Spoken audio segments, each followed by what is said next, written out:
어떤 사람은 경제 뉴스를 보면서 미리 자산을 재배치하고 위기 속에서 기회를 잡습니다. 반대로 어떤 사람은 똑같은 뉴스를 보면서도 설마 하며 넘기다가 뒤늦게 후회합니다.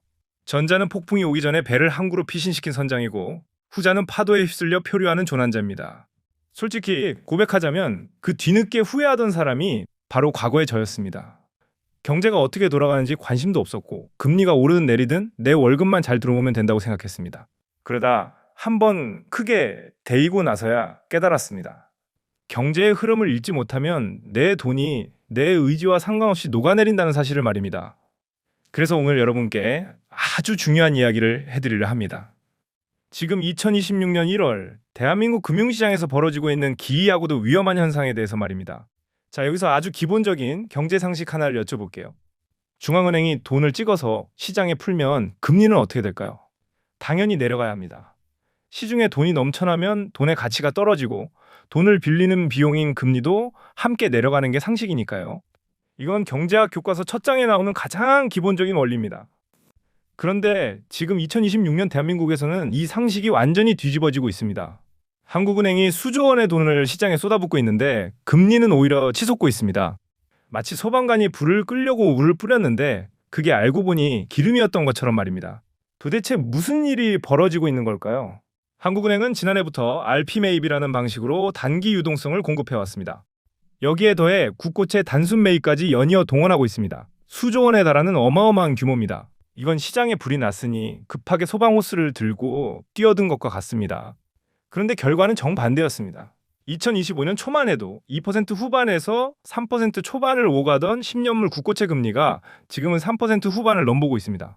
4%를 코앞에 둔 수준입니다. 불을 끄려고 뿌린 게 물이 아니라 휘발유였던 셈이죠. 이건 단순히 숫자가 오르내리는 시장의 변덕이 아닙니다. 대한민국 금융 시스템 어딘가에 아주 심각한 균열이 생겼다는 위험 신호입니다. 그렇다면 한국은행은 왜 이런 상식에 맞지 않는 행동을 계속하는 걸까요? 공식적인 설명은 이렇습니다. 필요악이라는 겁니다. 지금 대한민국 금융 시스템에서 가장 약한 고리가 있습니다. 바로 부동산 PF 시장입니다. PF는 프로젝트 파이낸싱의 약자로 건물을 짓기 위해 미리 대출을 받는 방식입니다. 문제는 이 시장에 부실이 산더미처럼 쌓여 있다는 겁니다. 2025년 말 기준으로 부실 우려가 있는 부동산 PF 규모가 여전히 15조 원을 웃돌고 있습니다. 이 어마어마한 금액이 한꺼번에 터지면 어떻게 될까요? 건설사 몇 개가 무너지는 수준으로 끝나지 않습니다.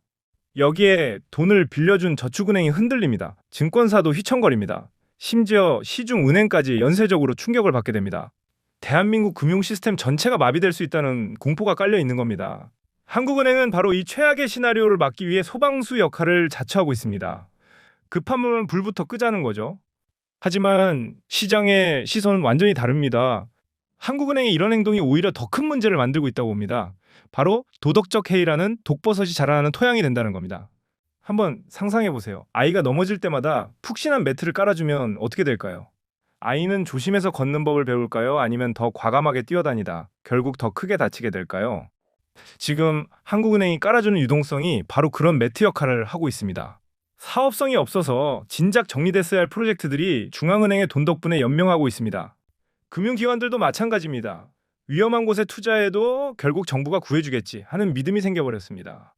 자, 그럼 한국은행이 사용하는 두 가지 정책을 좀 더 자세히 살펴볼까요? 첫 번째는 RP 매입입니다. 이건 한국은행이 시중은행에서 국채를 담보로 잡고 단기 자금을 빌려주는 방식입니다. 원래는 일시적인 자금 부족을 해결하기 위한 응급 처방전입니다. 그런데 2024년부터 지금까지 이 처방전이 거의 상시적으로 발급되고 있습니다. 이건 마치 환자에게 진통제를 계속 놔주는 것과 같습니다. 당장의 고통은 줄어들지만 병의 원인은 점점 깊어지는 거죠. 두 번째는 더 강력한 카드입니다. 국고채 단순 매입이라고 합니다. 이건 한국은행이 직접 시장에서 국채를 사들이는 겁니다. 사실상의 양적 완화입니다. 바로 이 지점에서 처음에 역설이 풀리기 시작합니다. 왜 돈을 푸는데 금리가 오를까요?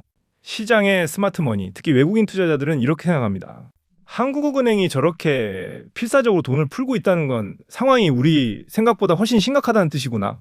결국 한국은행의 정책은 시장의 안도감이 아닌 더 깊은 불안감을 심어준 셈입니다. 그 불안감이 바로 위험 프리미엄이라는 이름으로 국고채 금리에 반영됩니다. 한국 국채에 투자하는 게 더 위험해졌으니 더 높은 이자를 내놓으라는 시장의 요구입니다. 자, 여기서 아주 불편한 단어가 등장합니다. 코리아 리스크 프리미엄입니다. 그 글로벌 투자자들이 한국 시장을 볼 때 다른 선진국에서는 없는 추가적인 위험이 있다고 판단한다는 뜻입니다. 외국인 투자자의 눈에는 이렇게 보입니다. 한국 경제는 거대한 폭탄을 안고 있는데 폭탄을 해체할 전문가가 아니라 테이프로 칭칭 감아서 시간만 벌고 있구나. 외국인 투자자들은 한국 국채를 팔아치우거나 훨씬 더 높은 이자를 요구합니다. 그 결과가 다른 나라보다 더 가파른 금리 폭등으로 나타난 겁니다. 그렇다면 이 모든 문제의 근원은 어디에 있을까요? 많은 전문가들이 그 시작점을 2022년 둔촌 주공 사태로 지목합니다. 대한민국 역사상 최대 규모의 재건축 사업이었죠. 무려 1만 2천 가구에 달하는 거대 프로젝트가 공사비 증가로 멈춰서면서 시장 전체를 공포로 몰아넣었습니다. 시장의 원칙대로라면 어떻게 됐어야 할까요? 사업성이 악화된 프로젝트는 고통스럽더라도 구조조정을 거쳐야 합니다. 그때가 바로 부실의 고리를 끊어낼 수 있었던 골든타임이었습니다. 하지만 우리는 정반대의 길을 선택했습니다. 정부와 금융당국은 시스템 리스크 방지라는 명분으로 사실상의 구제금융을 투입했습니다. 단기적으로는 급한 불을 끄는데 성공한 것처럼 보였습니다.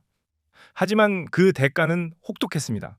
이 결정은 시장 전체에 아주 위험한 신호를 보냈습니다. 크기가 크면 절대 죽지 않는다는 대마불사의 신화에 정부가 도장을 찍어준 셈입니다.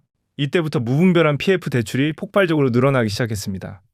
2022년에 도려냈어야 할 작은 종기가 2026년 지금 온몸으로 퍼진 거대한 암덩어리가 되어 우리 경제의 목을 조르고 있습니다.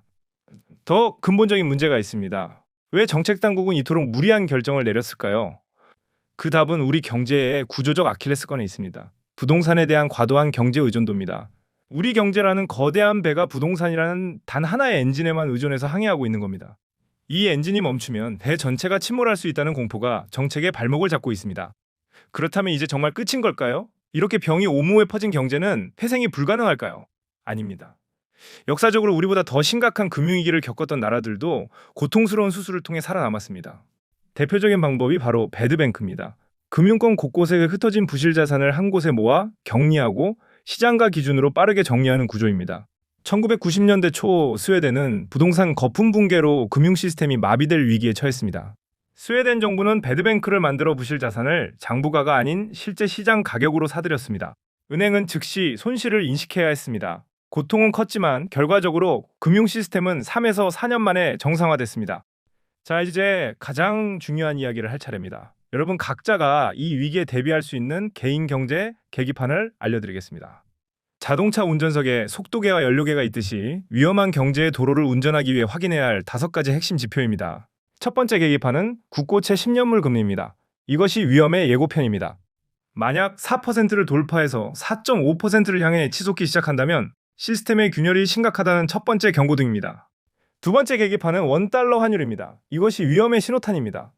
내부 문제가 터지기 시작하면 가장 먼저 도망가는 건 외국인 자본입니다. 1,500원을 돌파한다면 위기가 국제적으로 번지고 있다는 강력한 신호입니다. 세 번째 계기판은 외환 보유고입니다. 이것이 우리 방어선의 체력입니다. 현재 약 4천억 달러 수준인데 이 급격히 줄어들면 방어력이 소진되고 있다는 위험 신호입니다. 네 번째 계기판은 PF 대출 연체율입니다. 이것이 뇌관의 온도입니다. 일부 취약사업장의 연체율이 10%를 넘어 15%를 향해 간다면 내부 폭탄이 터지기 직전이라는 신호입니다. 다섯 번째 계기판은 외국인 채권 주식 순매수 동향입니다. 이것이 가장 똑똑한 돈의 흐름입니다. 외국인들이 한 달에 수조 원씩 한국 자산을 팔아치우고 있다면 그들이 먼저 위기를 감지하고 탈출하고 있다는 증거입니다. 이 5가지 계기판이 모두 빨간불을 깜빡인다면 어떻게 해야 할까요? 주식이나 부동산 같은 위험자산 비중을 줄이고 달러나 금 같은 안전자산 비중을 높여야 합니다. 이 계기판은 미래를 100% 예측하는 수정구슬이 아닙니다. 하지만 경제 위기라는 안개 속에서 길을 잃는 희생자가 아니라 스스로 경로를 수정하는 현명한 운전자가 되게 해줄 겁니다. 위기는 언제나 파괴의 얼굴로 찾아옵니다. 하지만 그 이면에는 부실을 정리하고 건강한 자산이 죗값을 받는 기회도 숨어 있습니다. 여러분의 경제 계기판을 오늘부터 책상 위에 올려두세요. 2026년 거대한 파도 속에서 살아남아 새로운 기회를 잡는 행동하는 투자자가 되시길 바랍니다.